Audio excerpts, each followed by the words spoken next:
नमस्कार सर्वांना. मी एक मोटिवेशन स्पीच गंगाधर शितळे आपलं सहर्ष स्वागत करत आहे.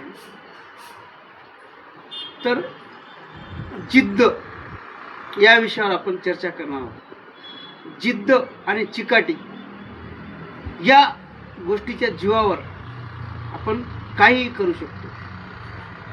तर तसाच एक जिद्दीचा प्रवास डॉक्टर भीमराव रामजी आंबेडकर यांच्यावर लेख. तर ज्या वेळेस रामजी आंबेडकर यांनी साताऱ्यामध्ये नेमकेच आले होते आणि आपल्या बाळ भिवाला सुरुवातीला शाळेत टाकण्यासाठी शाळा बघण्यासाठी गेले होते.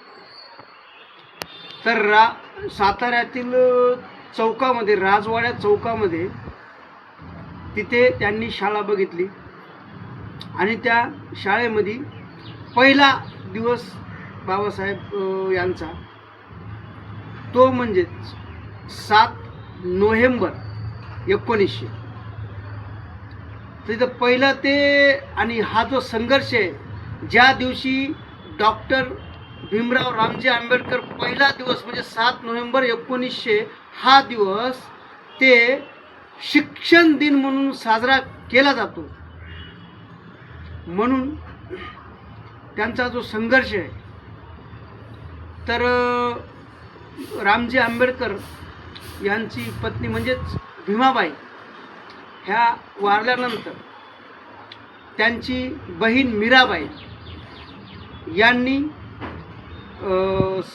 संगोपनाचे जे कार्य उचलले होते आणि त्यांचे जे बाबासाहेब आंबेडकर हे 14वे रत्न होते. रामजी आंबेडकर ते भीमाई आंबेडकर यांना 14 अपत्य होते आणि त्यांच्यातील हे भिवा 14वे अपत्य असल्यामुळं तो शाळेत गेल्याच्या नंतर त्यांना एक गोंदपाट घेऊन यावं लागत असं शाळेमध्ये. गोंदपाट म्हणजे ते आपल्या साधारण म्हणजे पोतं घेऊन यायचं, एकल्यापुरतंच बसायचं आणि मास्तर शिकवित असताना ती जिद्द कधी सोडली नाही बाबासाहेबांनी.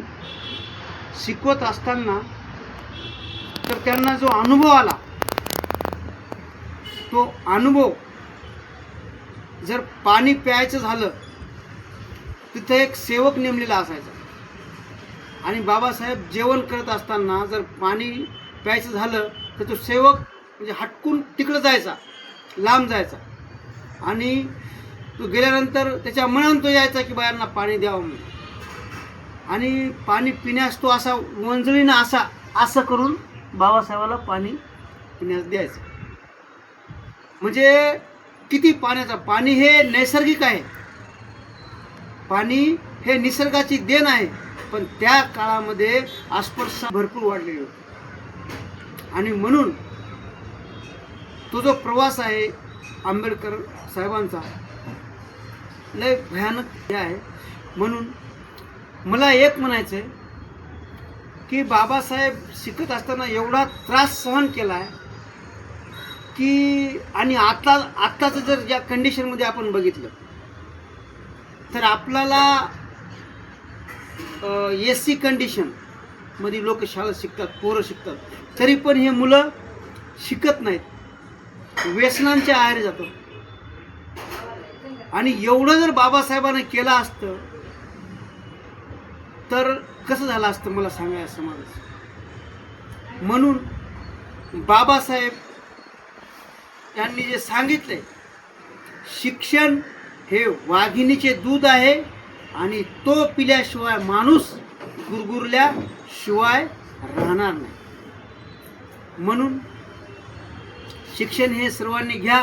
आता नेमकेच 10वी 12वीचे जे रिझल्ट लागलेत, त्यांनी व्यसनाच्या आहारी न जाता डॉक्टर बाबासाहेब आंबेडकर हाच एक आदर्श मानून त्यांनी सुरुवात करावी ही अपेक्षा करतो.